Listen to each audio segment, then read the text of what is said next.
Bien, José, vamos al próximo tema y yo creo que habría que definirlo como la muerte del progresismo Nakampop del kirchnerismo para pasar a una ortodoxia neoliberal implementada por el Fondo Monetario Internacional que tiene como primer arista y primer punto de partida el tema jubilaciones, con lo cual de alguna manera pone en evidencia que no solamente este va a ser, o mejor dicho, este va a ser el principio del ajuste que va a imponer el fondo mirando hacia el futuro.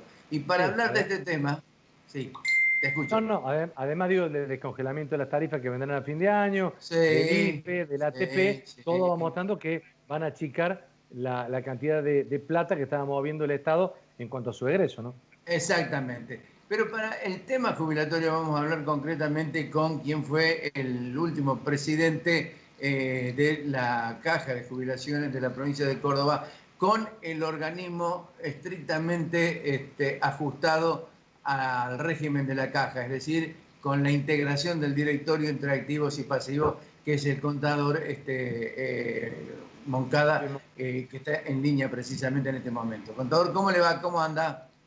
¿Qué tal? Buenas tardes, ¿cómo le va? ¿Qué tal? Luis, Bien, Luis. Hola, Ravali, ¿qué tal? Muy bien. Luis, ¿cuál es tu primera opinión con respecto a este tema? Bueno, recién en la introducción lo he resumido muy bien. O sea, para contextualizarlo un poco más, podríamos decir que hace un año, cuando Alberto Fernández era ya el presidente electo, prometía una recomposición de los haberes previsionales del 20%. Este, a partir de ahí, una vez asumido, tan solo a 11 días de haber asumido, el 21 de diciembre, se dicta una ley de solidaridad social y reactivación productiva que se llamaba, y en el capítulo ese de la solidaridad, hay que recordar que en ese momento no había pandemia, en el capítulo de la solidaridad se suspendió la movilidad jubilatoria que venía rigiendo del año 2017 y se lo potestó al presidente para que diera los aumentos por decreto por un intervalo de hasta medio año, o sea, hasta 30 de junio, y con una posibilidad de prorrogar esa facultad, digamos, 6 meses más. Evidentemente ahí ya estaba denunciando, porque no hay que olvidar que se acaba de bajar del avión el ministro de Economía, que venía directamente desde la Gran Manzana, y Fernández había tenido previamente una reunión con todos los empresarios en las cuales había dicho que el fondo aprobaba este sistema de ajuste, porque ahí estaba la clave en cuanto a lo que significaba el déficit, el impacto que tenía en el déficit fiscal el sistema jubilatorio nacional. Y en palabras del propio presidente decía que no se podía pagar jubilaciones ajustadas por inflación. Entonces ya ahí ya se veía que obviamente es solo este contexto y en el marco de este año que ha transcurrido, los jubilados en términos de masa de pago han perdido o han aportado al déficit, digamos, 75 mil millones de pesos, producto de la discrecionalidad de los aumentos que se han ido dando, donde hay un degrade en función y una solidaridad invertida. Y estos son los conceptos que no se solidaridad invertida, digo, porque se aumenta un poco más a quien tiene la mínima en detrimento de los que están ganando por derecho propio y con un acuerdo, digamos, basado en una ley de jubilaciones, se le quitó a los que tenían más arriba. Eso en la suma hace que se hayan perdido, insisto, 75 mil millones del total del gasto previsional que significaba habiendo aplicado la ley vieja.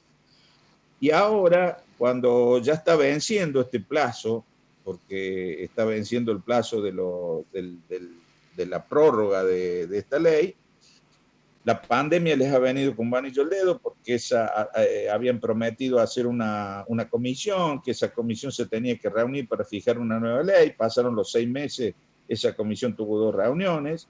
A partir de ahí se han ido reuniendo y aparentemente la solución que viene a dar ahora, que es otra vuelta de tuerca más, y se busca el impacto, digamos, de bajar el déficit en función de la masa de haberes jubilatorios, bueno, aparece mágicamente, resucitan la fórmula vieja que había, la del 2009, sacan el componente inflacionario, mezclan dos índices, y uno es el RIPTE, que para pasarlo en limpio es la remuneración imponible de los trabajadores estables, o sea, los que directamente están registrados en ANSES.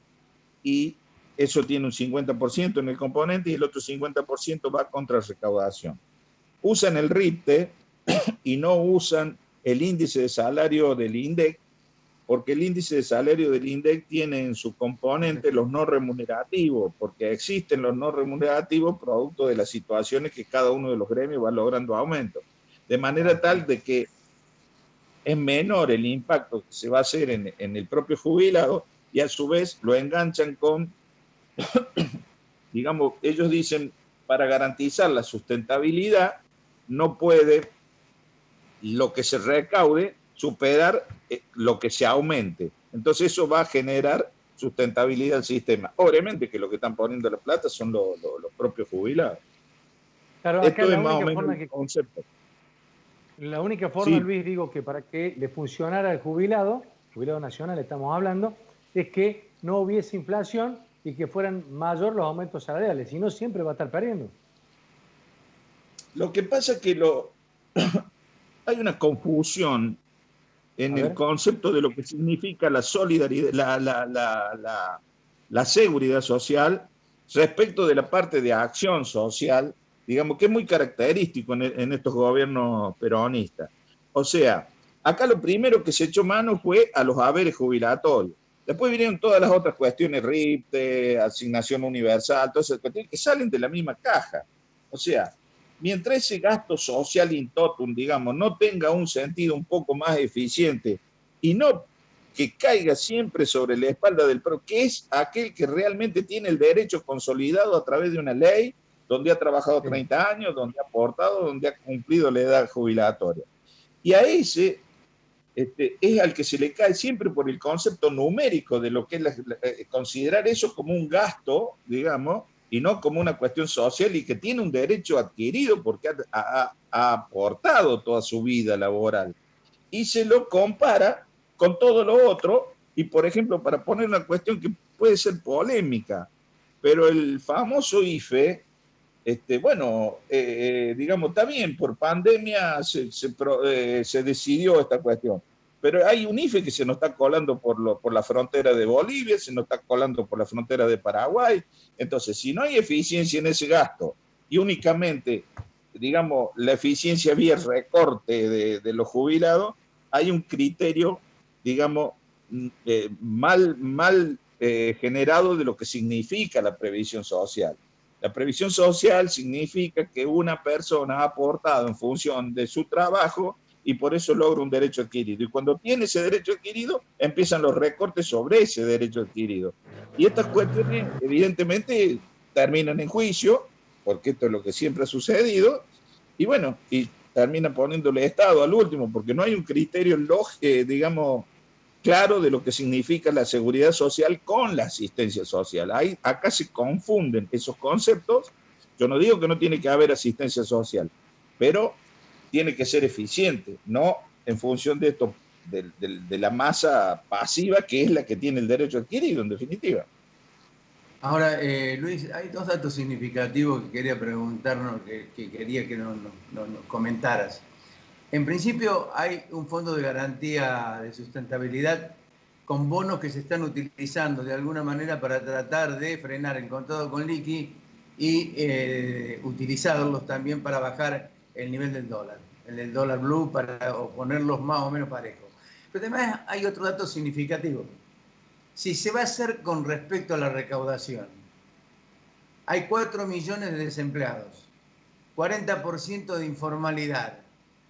¿Cuál es digamos, la relación que se puede establecer en materia de recaudación para poder establecer un nuevo periodo si tenías 4 millones de desempleados, sin la posibilidad cierta de que puedan ocupar un lugar y realizar nuevos aportes en el futuro, en el marco de recesión, en el marco de la pandemia, en el marco de empresas cerradas, en el marco de lo que se está viviendo desde el punto de vista socioeconómico. Está claro eso, o sea, por eso digo que el gasto social, y sobre todo en estos momentos de pandemia, tiene que ser en términos de criterios más justos. O sea, por ejemplo, para que tengan una idea, la pandemia, ANSES apenas empezó el tema de la cuarentena, ANSES fue cerrado, no se atendió más a nadie y se amontonaron todos los expedientes ahí. ANSES genera más o menos, o produce, digamos, a nivel nacional, unas 240.000 jubilaciones año, más o menos altas, digamos. Acá se calcula que a diciembre muy posiblemente se hayan producido 130.000 jubilaciones. De manera tal que hay 110.000 personas que están en la espera, que tienen los derechos adquiridos, vuelvo a insistir, o sea, la ley es la que lo está avalando, y quedan atrapado en el concepto del recorte de gasto y aparte a los que le han pagado, a los que le han dado el derecho, mejor dicho, no le han pagado la retroactividad. Ahí se han tomado unos 50.000 millones de pesos más en lo que va del año, que todo eso lo están presentando ante el Fondo Monetario Internacional como una cuestión de que están paliando parte del déficit, pero en realidad lo que están poniendo la plata son los jubilados. Entonces, lo que usted dice del Fondo de Garantía de Sustentabilidad también es cierto, porque la historia de este oficialismo con el tema previsional, algún día habrá que discutirla y en serio, porque este mismo oficialismo, en la década del 90, privatizó el sistema previsional. Muchos de los que están en el gobierno hoy en día fueron ahí a votar esa privatización. Posteriormente, a lo largo de 12 años, este mismo gobierno produce la nacionalización de eso a caballo de que con eso iban a aumentar, le iban a crear el fondo y le iban a aumentar a los jubilados. Y los jubilados no pasaron nunca de los $200, $250, ahora están mucho menos, por supuesto, pero nunca pasaron de eso. O sea, esos fondos de garantía de sustentabilidad fueron usándose para otras cosas, como ahora ya se está agotando todo, y usted bien dice recién, están tomando de esos bonos que tienen, convirtiéndolo, dolarizando esa deuda en pesos, digamos, para frenar el blue que se les estaba yendo muy arriba. Y bueno, en una situación macro que lo único que intentan es poner parches a estas cuestiones financieras y de déficit, y no se ataca la otra cuestión, que es la que dice, porque el sistema previsional hay que entenderlo dentro de la macro. Si la macro no funciona, si hay desempleo, si no hay haberes, hay despido, evidentemente eso que financia el sistema previsional a través de los aportes, obviamente que no alcanza. Entonces, hay que empezar a achicar el gasto en serio y tratar de ver cómo vamos solucionando más o menos cosas. Pero acá lo único que ha pasado concretamente en estos 10 meses es que los jubilados son los que le han puesto el pecho a esta situación y todavía no está ni siquiera solucionada. Bien, habrá que aguardar cómo va a prosperar. Se sabe, se supone cómo va a terminar esto, por lo menos como lo están diciendo del oficialismo. Pero insisto, para traducírselo a la gente lo más sencillo posible, esto va en detrimento de los beneficios que tenía hasta ahora, o el supuesto beneficio que tenía hasta ahora, la modificación. Mire, va en totalmente detrimento. Yo, para tomar un ejemplo, para no decir, no abundarnos con estas cuestiones macro, estas situaciones. O sea, los hechos son sagrados y las opiniones son libres, ¿no es cierto? Bueno, perfecto. Tomemos un hecho. En septiembre el jubilado cobró 18.128 pesos, el mínimo, el 40% de los jubilados. En octubre el mismo jubilado cobró 18.128 pesos. Y ahora en noviembre está cobrando 18.128 pesos. En 3 meses ha cobrado el mismo haber jubilatorio. ¿Y cuál ha sido la inflación de estos 3 meses? Ni hablar de la pasada. Ahora el jubilado va a tener un aumento que se supone que puede ser el 7%, si irá 19.400 pesos. Va a cobrar 19.400 pesos en diciembre, va a cobrar en enero y va a cobrar en febrero. Es decir, eso es incontratable. Vayan y pregúntenle a un jubilado en la cola que si con eso puede vivir. O sea, dejémoslo de los números, de los RITES, de los índices, de lo que sea. O sea, Esos son, Sí, sí. son hechos y son sagrados. O sea, eso no es incontrastable. Eso. Está claro. Bueno, Luis, Bien, muchas gracias. gracias Luis, gracias Gracias. por habernos Bueno, aclarado el tema y nos ha dejado realmente espantados por lo que viene, ¿no? Concretamente, un aumento del 6% significa 33 pesos por día, Rabali. No Sí. compra, ¿cuántos Ni el criollitos boleto, compra? sí, podés ir en el boleto en el colectivo urbano solamente de ida, porque de vuelta no te alcanza. No te es alcanza. muy Gracias posible, Luis. hola, es muy posible, Sí, perdón, es muy posible que para, digamos, para que sea un poquito menos impactante esto, a lo mejor para diciembre aparecerá algún bono para un los que bono. cobran menos, estas cosas, pero son partes, es decir, hoy veía, Nada se más. están comprando los pan dulce a cuota, le van a dar un aumento, no Sí, sé, se compraron 2 pan dulces, no sé, o sea, sí, es una cosa que absoluto. realmente y esto han ido, está girando la cuestión en el fondo a la derecha, o sea, esto está clarito le está.